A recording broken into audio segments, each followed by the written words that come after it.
Bonjour mes japapeurs, j'espère que vous allez bien. C'est Bon Menji, votre traductrice internationale qui est dans la place. Je fais ce podcast pour vous. Papa parle, je traduis et vous likez, vous commentez et vous partagez. À tout à l'heure. Ce programme vous est offert par les délices de ma peau. J'ai passé 17 années dans une cellule au Cameroun, sans lumière, infectée, victime de détention arbitraire reconnue par les Nations Unies. Et je voulais partager avec vous cette expérience parce qu'après 10 années de lutte, je suis encore sur le chemin de la réhabilitation.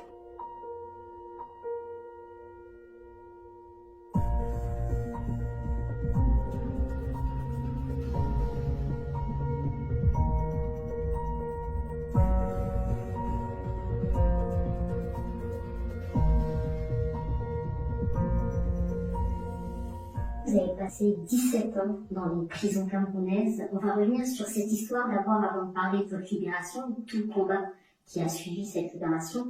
Est-ce que vous pouvez nous raconter d'abord votre arrestation et les premiers instants de votre détention? Les nuits de la violence ne se racontent pas. Quand vous êtes happé en pleine rue le 12 mai 1997 et qu'on vous enferme 52 jours dans une cellule, vous n'avez pas à le raconter. Tout le monde peut imaginer ce que cela peut être. Vous êtes coupé de tout et vous êtes seul, sans avocat, sans assistance. Et quand on vous arrête comme ça, qu'est-ce qu'on vous explique? Est-ce qu'on vous explique au moins quelque chose? Quand je suis arrêté, on commence à chercher comment constituer un dossier. L'arrestation n'est pas basée sur un dossier. On cherche des éléments.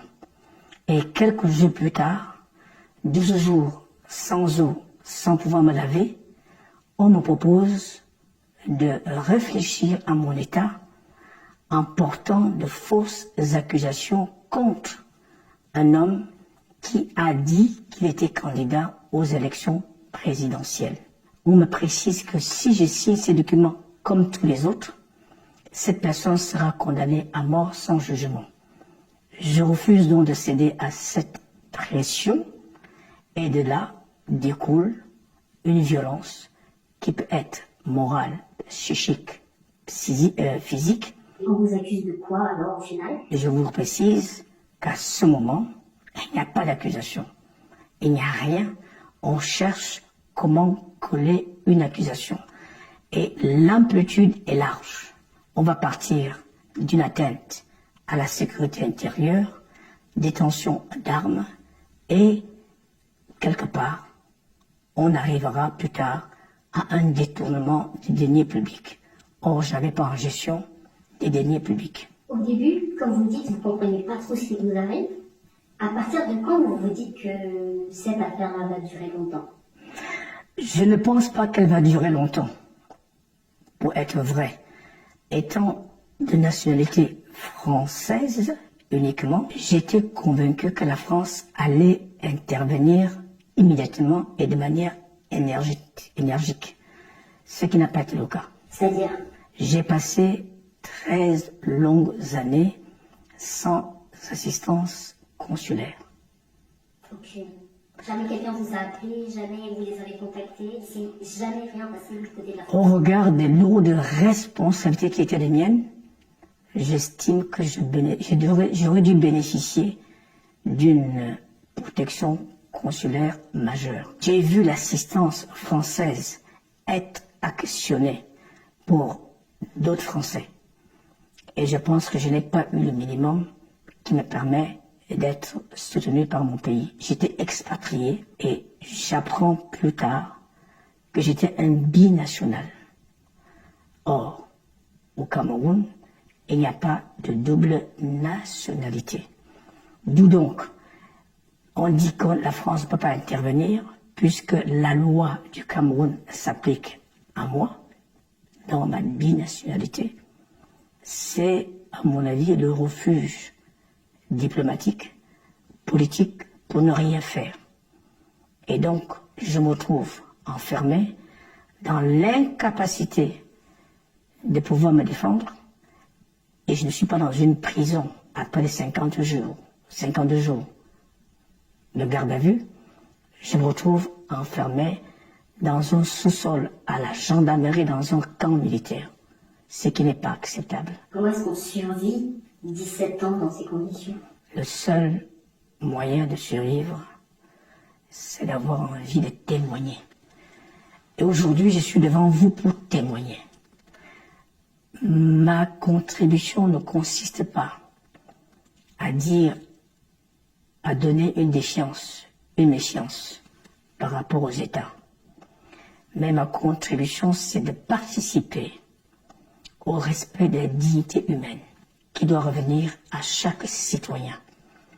Si je me tais, je contribue à l'impunité. La raison d'État, les conventions secrètes entre les États ne doivent pas participer à abîmer la vie. Si aujourd'hui il y a tant de méfiance dans les relations diplomatiques entre les pays, notamment l'Afrique et la France et l'Europe, c'est parce que les cas comme les miens ne sont pas pris en considération. Il faut mettre fin à cela. C'est cette force intérieure qui m'a permis de tenir pour être là devant vous aujourd'hui, pour dire plus jamais ça. Vous vous êtes senti quelque peu sacrifié par ce jeu diplomatique, en fait. C'est ça que vous dites. J'ai été instrumentalisé par des conventions diplomatiques qui sont indignes et ignobles. Cette prison de 17 années, vous l'avez déjà raconté dans un premier livre, hein, qui s'appelait Otage judiciaire, 17 ans de prison pour rien, qui est paru en 2021. Vous l'avez raconté et très bien, vous avez été instrumentalisé, mais de l'autre côté, vous racontez dans ce livre qu'il y a aussi beaucoup d'abandon quelque part, notamment de la part de la France. Instrumentalisé, comme je l'ai dit, c'est les rapports secrets qui est entre les États, où l'individu disparaît. C'est ça la place, c'est ça mon combat. Si nous voulons absolument que les jeunes, les hommes et les femmes aient confiance aux politiques, il ne faut pas que ce style de situation se reproduise. Et on abîme une chaîne humaine. Dans le premier livre, je rapporte la souffrance de ma mère, qui en meurt. Vous êtes libéré il y a 10 ans. Le 24 février 2014. Racontez-nous ce jour-là. Ce jour, j'arrive à l'ambassade de France à Yaoundé et l'ambassadeur me propose un dîner. J'aurais préféré voir un médecin, une cellule d'écoute, parce que ça faisait 17 années où je n'avais pas pu m'asseoir à une table convenable. Et les odeurs de la cellule qui m'accompagnaient, moi j'avais honte. S'en suivent plutôt des restrictions. Interdiction de parler aux journalistes, interdiction de revoir tous ceux que je peux voir qui se préoccupent de mon extraction nocturne, là où j'étais. Et du coup, la demande qui m'est faite de trouver les moyens pour payer mon billet d'avion pour rentrer en France. J'aurais préféré qu'on transforme le coût du dîner qui m'était offert en ce billet d'avion qui m'était indispensable, car j'avais hâte de retrouver la France pour voir mes enfants. Et être sûr qu'effectivement, ce n'était pas un rêve. Donc voilà les conditions de ma libération. Comment vous faites, en fait, pour trouver l'argent Une notaire au Cameroun, qui était représentante des sociétés qui m'employaient, va rassembler les fonds pour payer le billet d'avion. Et là, vous arrivez à Paris.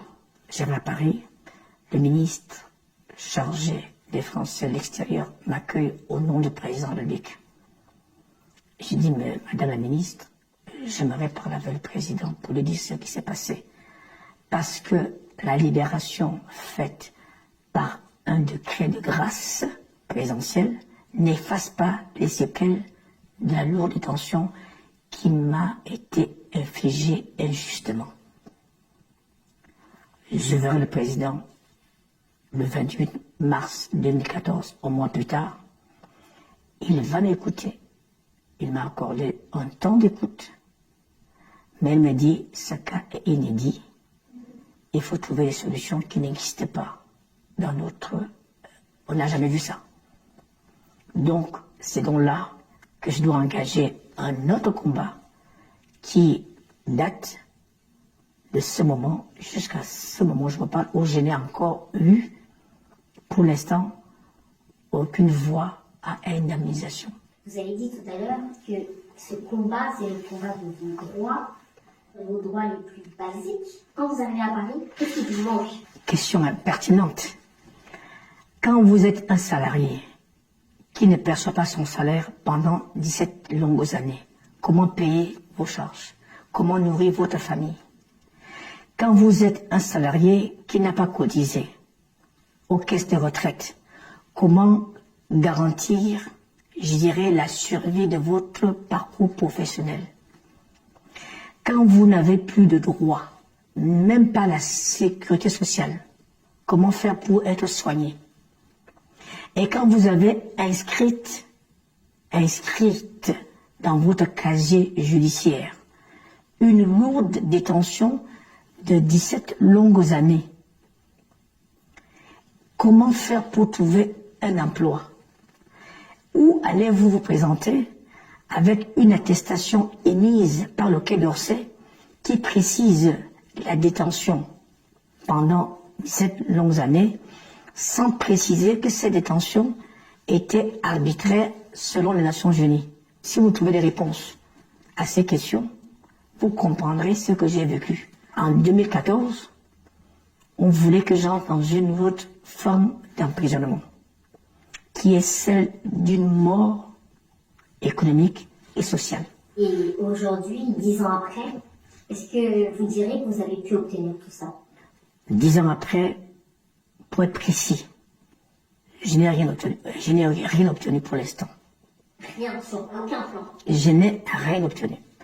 J'ai des processus qui sont en cours. J'ai un processus irréversible, apparemment, d'indemnisation, mais qui n'est pas encore acté. J'ai obtenu une première victoire au niveau de la Cour pénale, où la matérialité des faits que j'ai présentés devant la justice française a été reconnue pour dire qu'il y a raison de penser qu'il y a torture, séquestration et violence physique. Pour moi, c'est très important. Et enfin, la décision du défenseur des droits qui a dit en juin 2021 que le délai raisonnable de jugement n'était pas respecté dans mon cas. Comment vous allez-vous?